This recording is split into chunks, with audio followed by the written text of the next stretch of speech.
que cuenta de la noticia que se tuvo de cómo se había de desencantar la sin par Dulcinea del Toboso, que es una de las aventuras más famosas de este libro.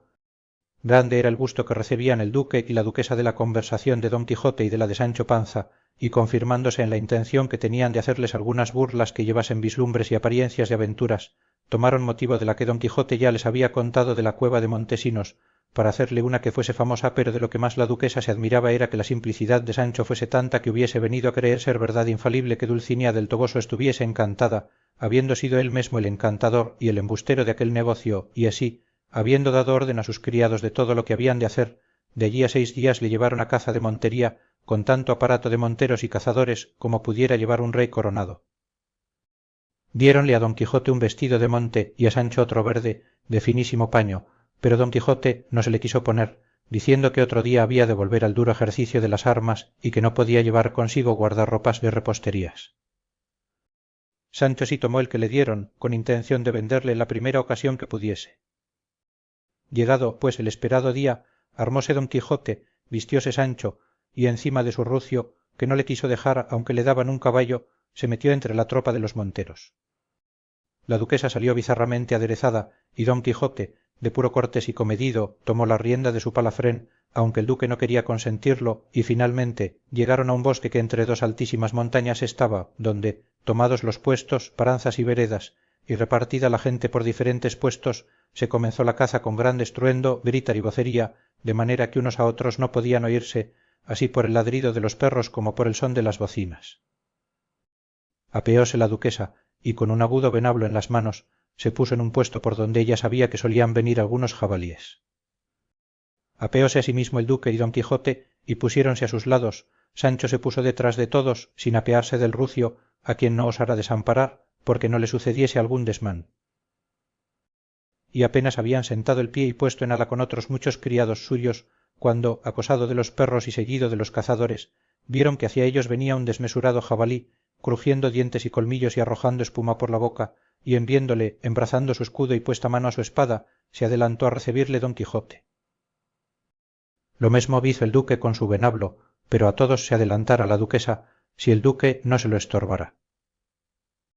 Solo Sancho, en viendo al valiente animal, desamparó al rucio y dio a correr cuanto pudo, y procurando subirse sobre una alta encina, no fue posible, antes, estando ya a la mitad dél, asido de una rama, pugnando subir a la cima, fue tan corto de ventura y tan desgraciado que se desgajó la rama y, al venir al suelo, se quedó en el aire, asido de un gancho de la encina, sin poder llegar al suelo.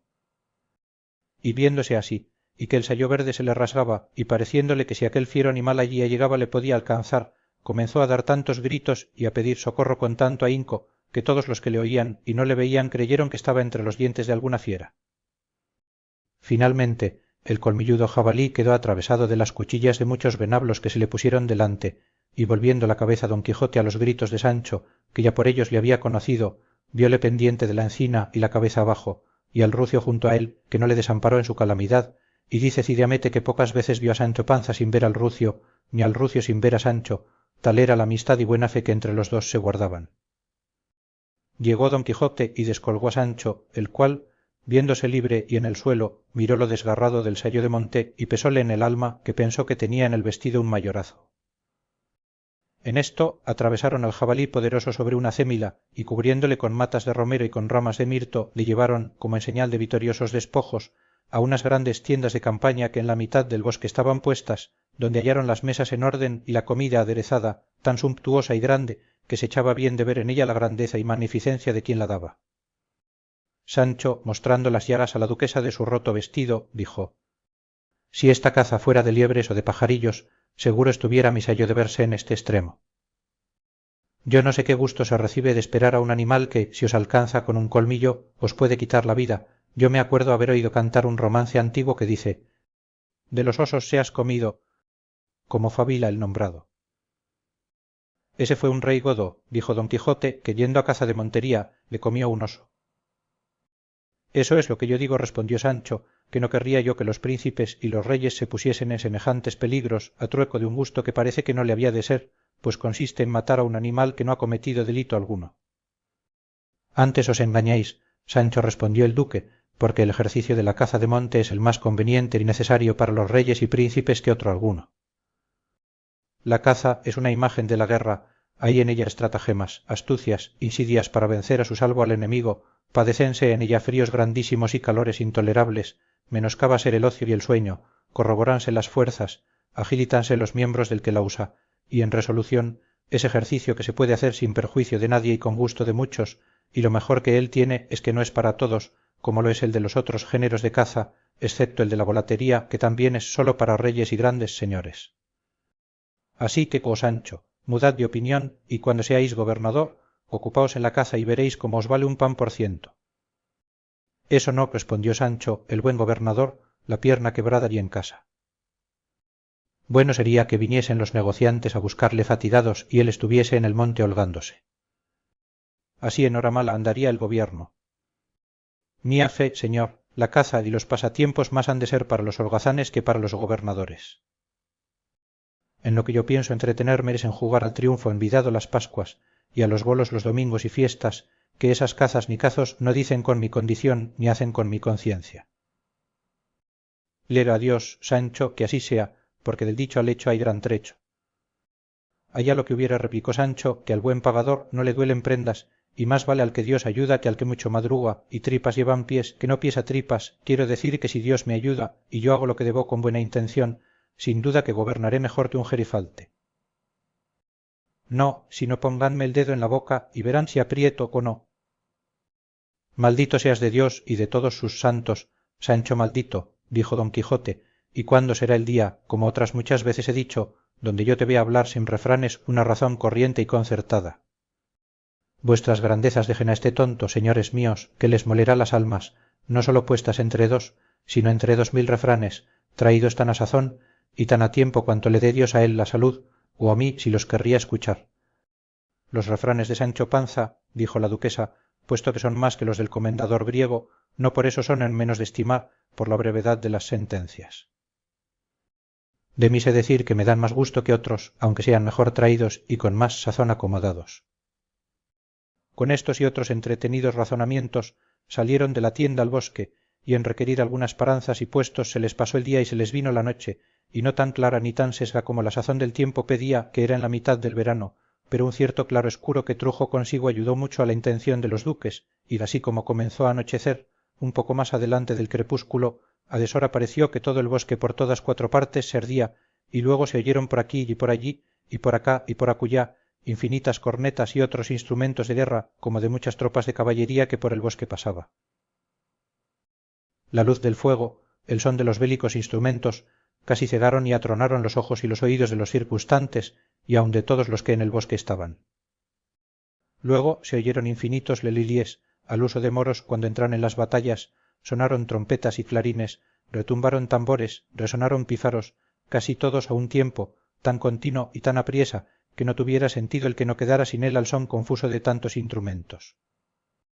Pasmóse el duque, suspendióse la duquesa, admiróse don Quijote, tembló Sancho Panza, y finalmente, aun hasta los mesmos sabidores de la causa se espantaron. Con el temor les cogió el silencio, y un postillón que en traje de demonio les pasó por delante, tocando en vez de corneta un hueco y desmesurado cuerno, que un ronco y espantoso son despedía. Hola, hermano correo, dijo el duque, ¿quién sois? ¿A dónde vais? ¿Y qué gente de guerra es la que por este bosque parece que atraviesa? A lo que respondió el correo con voz horrísona y desenfadada. Yo soy el diablo, voy a buscar a don Quijote de la Mancha, la gente que por aquí viene son 6 tropas de encantadores, que sobre un carro triunfante traen a la sin par Dulcinea del Toboso. Encantada viene con el gallardo francés Montesinos a dar orden a don Quijote de cómo ha de ser desencantada la tal señora. Si vos fuérades diablo, como decís y como vuestra figura muestra, ya hubiérades conocido al tal caballero don Quijote de la Mancha, pues le tenéis delante. En Dios y en mi conciencia, respondió el diablo, que no miraba en ello, porque traigo en tantas cosas divertidos los pensamientos, que de la principal a que venía se me olvidaba. Sin duda, dijo Sancho, que este demonio debe de ser hombre de bien y buen cristiano, porque, a no serlo, no jurara en Dios y en mi conciencia. Ahora yo tengo para mí que aun en el mesmo infierno debe de haber buena gente.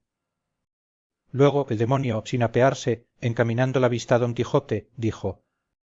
a ti, el caballero de los leones, que entre las garras de ellos te vea yo, me envía el desgraciado pero valiente caballero Montesinos, mandándome que de su parte te diga que le esperes en el mismo lugar que te topare, a causa que trae consigo a la que llaman Dulcinea del Toboso, con orden de darte la que es menester para desencantarla.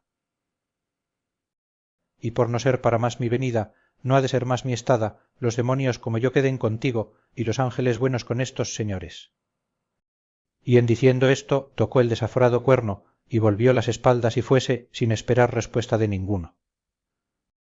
Renovóse la admiración en todos, especialmente en Sancho y Don Quijote, en Sancho, en ver que a despecho de la verdad, querían que estuviese encantada Dulcinea, en Don Quijote, por no poder asegurarse si era verdad o no lo que le había pasado en la cueva de Montesinos. Y estando elevado en estos pensamientos, el duque le dijo: «¿Piensa vuestra merced esperar, señor Don Quijote?» «Pues no», respondió él. «Aquí esperaré intrépido y fuerte, si me viniese a embestir todo el infierno. Pues si yo veo otro diablo y oigo otro cuerno como el pasado, así esperaré yo aquí como en Flandes», dijo Sancho. En esto se cerró más la noche y comenzaron a discurrir muchas luces por el bosque, bien así como discurren por el cielo las exhalaciones secas de la tierra, que parecen a nuestra vista estrellas que corren. Oyóse asimismo un espantoso ruido, al modo de aquel que se causa de las ruedas macizas que suelen traer los carros de bueyes, de cuyo chirrío áspero y continuado se dice que huyen los lobos y los osos, si los hay por donde pasan. Añadióse a toda esta tempestad otra que las aumentó todas, que fue que parecía verdaderamente que a las cuatro partes del bosque se estaban dando a un mismo tiempo cuatro reencuentros o batallas, porque allí sonaba el duro estruendo de espantosa artillería, a cuya se disparaban infinitas escopetas, cerca casi sonaban las voces de los combatientes, lejos se reiteraban los lelilies agarenos. Finalmente las cornetas, los cuernos, las bocinas, los clarines, las trompetas, los tambores, la artillería, los arcabuces y sobre todo el temeroso ruido de los carros formaban todos juntos un son tan confuso y tan horrendo que fue menester que Don Quijote se valiese de todo su corazón para sufrirle, pero el de Sancho vino a tierra y dio con él desmayado en las faldas de la duquesa, la cual le recibió en ellas y a gran priesa mandó que le echasen agua en el rostro. Hízose así, y él volvió en su acuerdo, a tiempo que ya un carro de las rechinantes ruedas llegaba a aquel puesto. Tirábanle cuatro perezosos bueyes, todos cubiertos de paramentos negros, en cada cuerno traían atada y encendida una grande hacha de cera, y encima del carro venía hecho un asiento alto, sobre el cual venía sentado un venerable viejo, con una barba más blanca que la mesma nieve, y tan luenga que le pasaba de la cintura. Su vestidura era una ropa larga de negro bocací, que, por venir el carro lleno de infinitas luces, se podía bien divisar y discernir todo lo que en él venía. Guiábanle dos feos demonios vestidos del mesmo bocací, con tan feos rostros que Sancho, habiéndolos visto una vez, cerró los ojos por no verlos otra. Llegando, pues, el carro a igualar al puesto, se levantó de su alto asiento el viejo venerable, y puesto en pie, dando una gran voz, dijo: «Yo soy el sabio Lirgandeo». Y pasó el carro adelante, sin hablar más palabra. Tras este pasó otro carro de la misma manera, con otro viejo entronizado, el cual, haciendo que el carro se detuviese, con voz no menos grave que el otro, dijo: «Yo soy el sabio Alquife, el grande amigo de Urganda la desconocida». Y pasó adelante. Luego, por el mismo continente, llegó otro carro, pero el que venía sentado en el trono no era viejo como los demás, sino hombrón robusto y de mala catadura, el cual, al llegar, levantándose en pie, como los otros, dijo con voz más ronca y más endiablada: «Yo soy Arcalaus, el encantador, enemigo mortal de Amadís de Gaula y de toda su parentela». Y pasó adelante.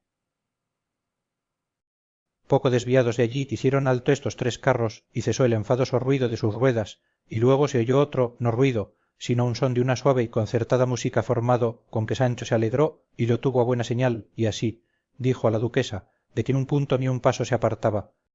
«Señora, donde hay música no puede haber cosa mala».